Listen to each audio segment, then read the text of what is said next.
मैं doctor Shyam, associate professor, department of political science, Raja Singh college Siwan. आज Machiavelli के धर्म तथा नैतिकता संबंधी विचारों पर एक व्याख्यान प्रस्तुत कर रहा हूँ। मैकियावेली का जहाँ तक प्रश्न है, मैकियावेली के बारे में हम लोग जानते हैं, भली भांति परिचित है कि उनके विचार जो हैं वो व्यवहारिकता पर शासक के लिए एक व्यवहारिक दृष्टिकोण देने पर ज़्यादा जोर देते हैं और यही उनका जो विचार है और धर्म और नैतिकता के संबंध में भी उनका विचार ऐसा ही है। वो राजनीति को धर्म और नैतिकता के प्रभाव से पूरी तरह से मुक्त रखना चाहते हैं। प्राचीन काल और मध्यकाल में लगभग सभी विचारकों की जो विचारधारा है या मान्यता है वो नैतिकता तथा धर्म के सिद्धांतों पर आधारित थी। यहाँ तक कि प्लेटो तो राजनीति शास्त्र को नीति शास्त्र का ही अंग बताता है। अरस्तु राज्य का मुख्य उद्देश्य मनुष्य का नैतिक उत्थान बताते हैं। मध्य युग में भी हम देखते हैं कि हर प्रमुख विचारक जैसे ये ऑगस्टाइन, एक्विनास आदि ने भी इस विचार का समर्थन किया और मनुष्य के नैतिक उत्थान का माध्यम एक धार्मिक राज्य को बना दिया। नैतिकता ने धर्म का आवरण ओढ़ लिया, लेकिन उसका उद्देश्य नैतिक उत्थान करना ही था। अर्थात मध्य युग का जो संपूर्ण राजनीतिक चिंतन है वह धर्म पर आधारित है, नैतिकता से अनुप्राणित है और नैतिकता द्वारा संचालित है। इसलिए राजनीति को धर्म और नैतिकता के बंधन से पूरी तरह मुक्त करने वाला या मुक्त रखने का विचार देने वाला सर्वप्रथम विचारक मैकियावेली ही था। इसलिए उसे आधुनिक युग का जनक जाना जाता है। आज भी हम क्या देखते हैं, आज भी हम भारत की ही स्थिति को ले लें तो हमारे जो राजनेता हैं वो धर्म और नैतिकता दोनों का, खास करके धर्म का प्रयोग अपने चुनावी जीत के लिए वो करते दिखाई देते हैं।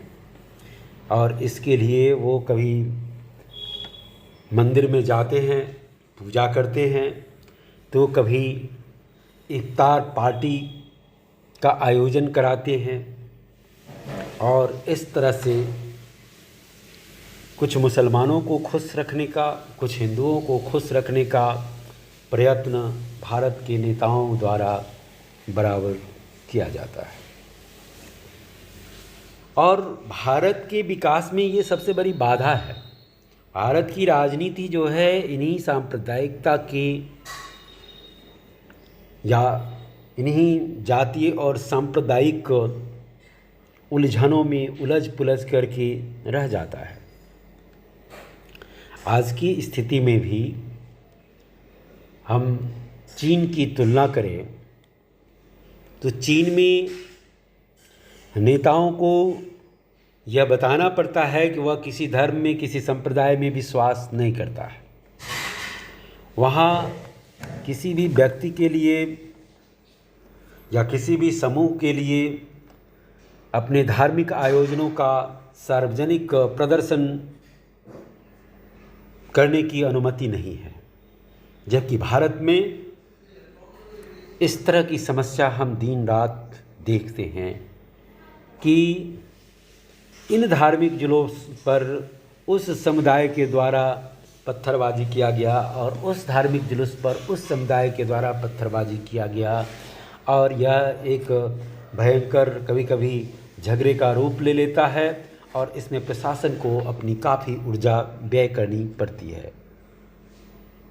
तो यहाँ हम देखें तो मैकियावेली का विचार काफ़ी महत्वपूर्ण है। मैकियावेली कहते हैं कि राजनीति को जो है धर्म और नैतिकता दोनों से अलग रखा जाना चाहिए। मैकियावेली को ये ऐसी प्रेरणा कि राजनीति को धर्म से अलग रखा जाना चाहिए, वह इटली में जो उस समय दुर्दशा थी इटली की, उसी से प्राप्त हुई। उसने देखा कि इटली की राजधानी रोम ईसाई धर्म के सबसे बड़े धर्मगुरु पोप की राजधानी थी तथा पोप अपने राजनीतिक स्वार्थों की रक्षा के लिए इटली को एक राष्ट्र के रूप में संगठित होने देने की राह में सबसे बड़ा बाधा बनकर के खड़े थे। यही नहीं, उनकी दृष्टि में ईसाई धर्म की प्रेम और अहिंसावादी शिक्षाओं ने भी इटली वासियों को दब्बू और कायर बना दिया था। मैकियावेली के विचार के अनुसार इस तरह पोप और ईसाई धर्म इटली की राजनीतिक दृष्टि से दुर्दशा के मुख्य कारण और राष्ट्रीय एकीकरण के मार्ग में सबसे बड़ी बाधा थी। यानी मैकियावेली कहते हैं ये जो पोप और ईसाई धर्म था, उसके चलते इटली की जो राजनीतिक दुर्दशा थी उसके लिए ये पोप और ईसाई धर्म दोनों जिम्मेवार थे। साथ ही साथ ये ईसाई और पोप जो है, ईसाई धर्म और पोप इटली के राष्ट्रीयकरण के मार्ग में भी बाधा खड़ी कर रहे थे। इसी स्थिति को उसने लक्ष्य करते हुए बताया कि हम इटली वासी रोम के चर्च और उसके पुरोहितों के कारण अधार्मिक ही नहीं हुए, वरन वे हमारे विनाश का मुख्य कारण भी बन गए हैं।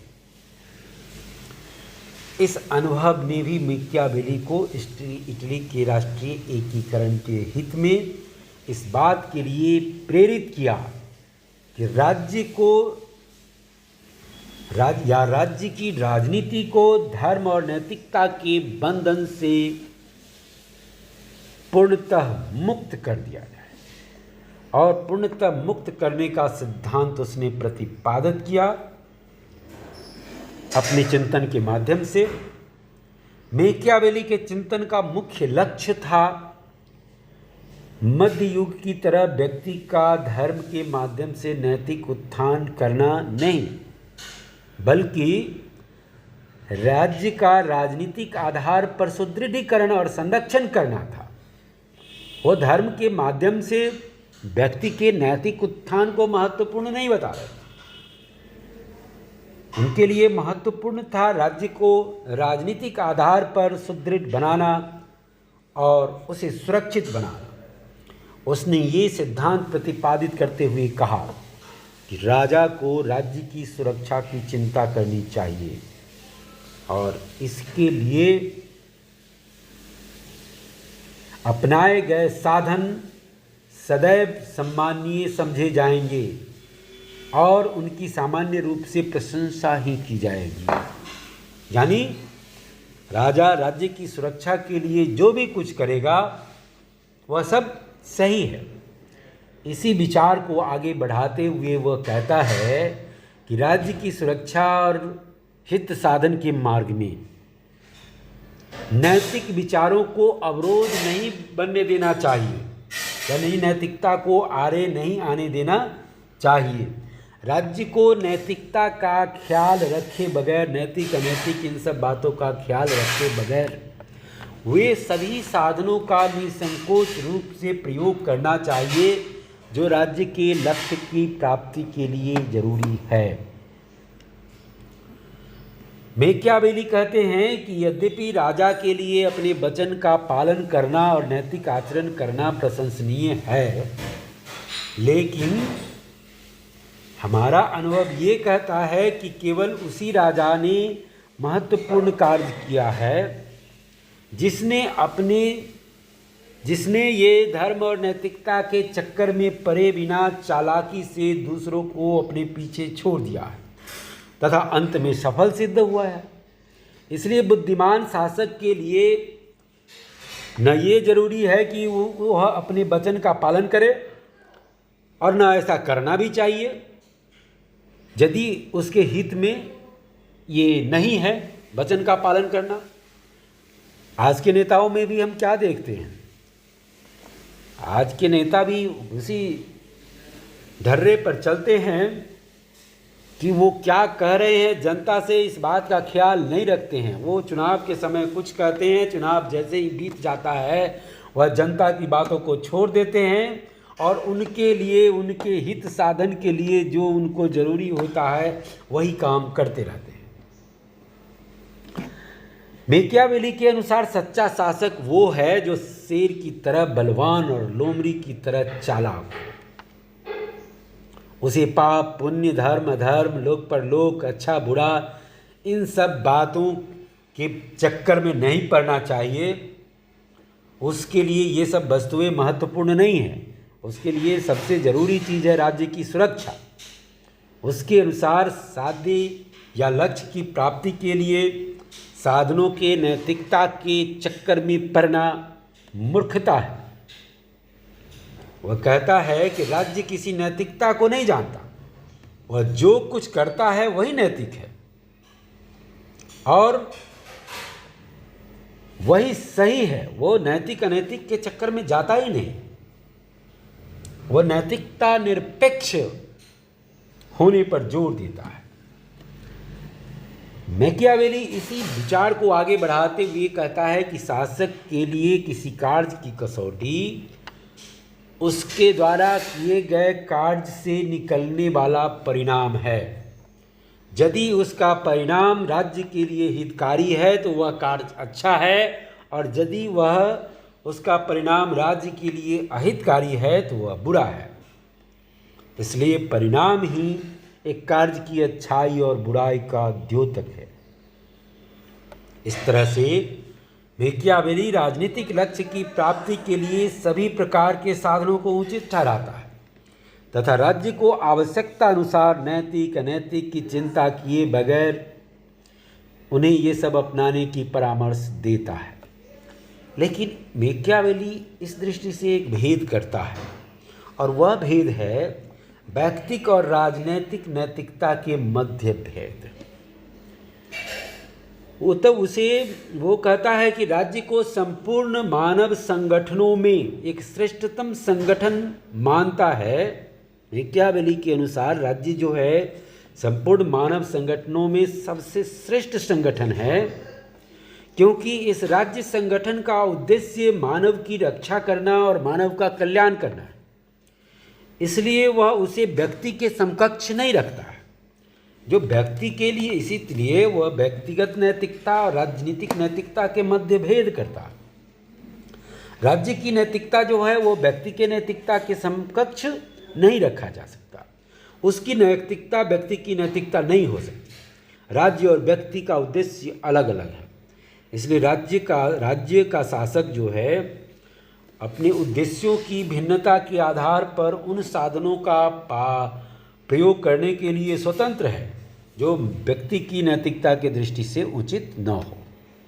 मान लीजिए कोई कार्य जो है व्यक्ति की नैतिकता व्यक्तिक दृष्टि से नैतिक नहीं है लेकिन राज्य के लिए जरूरी है तो शासक को उस कार्य को करना चाहिए। इसी तरह से मैकियावेली राज्य के धार्मिक मान्यताओं का पालन भी उचित नहीं मानता है। राज्य के लिए आवश्यकता पड़ने पर जरूरी हो तो शासक को राज्य के हित में धर्म विरुद्ध आचरण करने की भी वह छूट देता है। लेकिन इस छूट को देते हुए वह कहता है कि राज्य के लिए धर्म भी उपयोगी है, क्योंकि धर्म के भय से ही लोग राज्य के आदेशों का पालन करते हैं या पालन करने की ओर प्रवृत्त होते हैं। धार्मिक नियमों का पालन गणराज्यों की महानता का कारण होता है। उसकी उपेक्षा राज्य के विनाश का कारण बन जाती है। इसलिए जनता में ईश्वर का भय होना चाहिए। यदि वहाँ यदि राजा का भय नहीं हो तो और ईश्वर का भी भय नहीं हो तो वह राज्य जल्द ही क्या हो जाएगा, नष्ट हो जाएगा।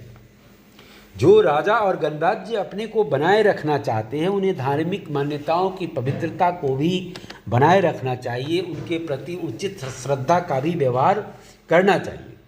इसी बात को दोहराते हुए वह कहते हैं कि धार्मिक संस्थाओं का पालन गणतंत्रों की महत्ता का कारण है और इन संस्थाओं की अवहेलना उसके विनाश को जन्म देती है। यानी धार्मिक संस्थाओं को वो महत्व देने पर जोर देते हैं। इस अध्ययन के आधार पर हम इस निष्कर्ष पर पहुंचते हैं कि मैकियावेली शक्ति के साथ साथ धर्म को भी राज्य का आधार मानता है, लेकिन उसका दृष्टिकोण विशुद्ध रूप से उपयोगितावादी दृष्टिकोण है। वह नैतिकता और धार्मिक मान्यताओं का आदर वहीं तक करता है जहां तक कि वे राज्य शक्ति के संवर्धन और उसके हितों की पूर्ति में सहायक की भूमिका का निर्वाह कर रहे हैं। यानी राज्य को वो उसी सीमा तक मानने के लिए तैयार है। इसके आगे वह राज्य को महत्व प्रदान करता है और उसके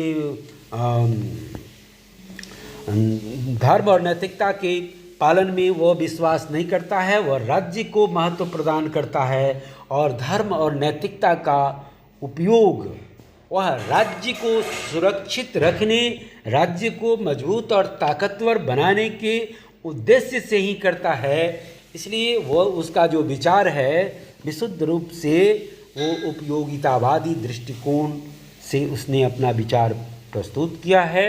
आज की कक्षा में इतना ही। धन्यवाद।